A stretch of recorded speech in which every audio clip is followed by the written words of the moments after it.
পরিবর্তিত পরিস্থিতিতে নির্বাচন কেন্দ্রিক নানা সমীকরণে রাজনৈতিক দলগুলো যখন ব্যস্ত, ঠিক তখনই অতীত রেকর্ড ভেঙে একই মঞ্চে জামায়াত ও ইসলামী আন্দোলন।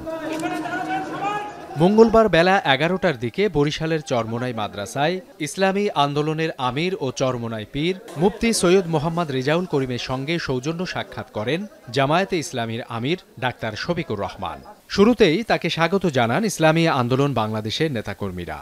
পরে মাদ্রাসা ভবনের দোতলায় দুদলের শীর্ষ দুই নেতার সৌজন্য সাক্ষাৎ অনুষ্ঠিত হয়। দীর্ঘ প্রায় ৩ ঘণ্টা বৈঠক করেন তারা। পরে একই মঞ্চে ব্রিফ করেন দুদলের আমির। এ সময় আগামী নির্বাচনে জামায়াত ও ইসলামী আন্দোলন সহ অন্যান্য ইসলামী দলগুলো একই ব্যালটে নির্বাচনের প্রত্যাশা করে বলেও জানান তারা। আমরা কারো সিঁড়ি হব না, আমরা পরগাছা হব না, আমরা নিজেরাই ইসলামের পক্ষে একটা শক্তি অর্জন করব এবং ইসলামী শক্তি নিয়ে আপনার বাংলাদেশের ক্ষমতার মস্তদে এটা থাকবে, এটাই আমাদের চিন্তা ছিল।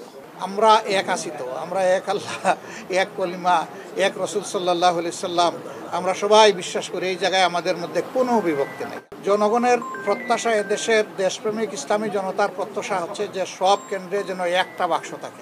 প্রশ্নোত্তর পর্বে উঠে আসে আগামী নির্বাচন ও ভারতীয় আগ্রাসনের বিষয়ে তাদের মতামত। আমাদের দেশে যে নতুন স্বাধীনতা আমরা পেয়েছি, এর মাধ্যমে আশা করি এখন ইসলামের পক্ষের একটা ভালো ক্ষেত্র তৈরি হয়েছে।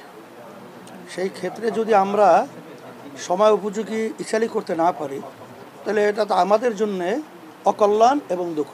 পরস্পরের জন্য পরস্পরের দুয়ার খোলা থাকে। আমরা ভারতের কাছে সেইটা প্রত্যাশা করি এবং কাঁটাতারের বেড়া এখন দেয়নি, বহু আগ থেকে শুরু করেছে, দেওয়া অব্যাহত আছে।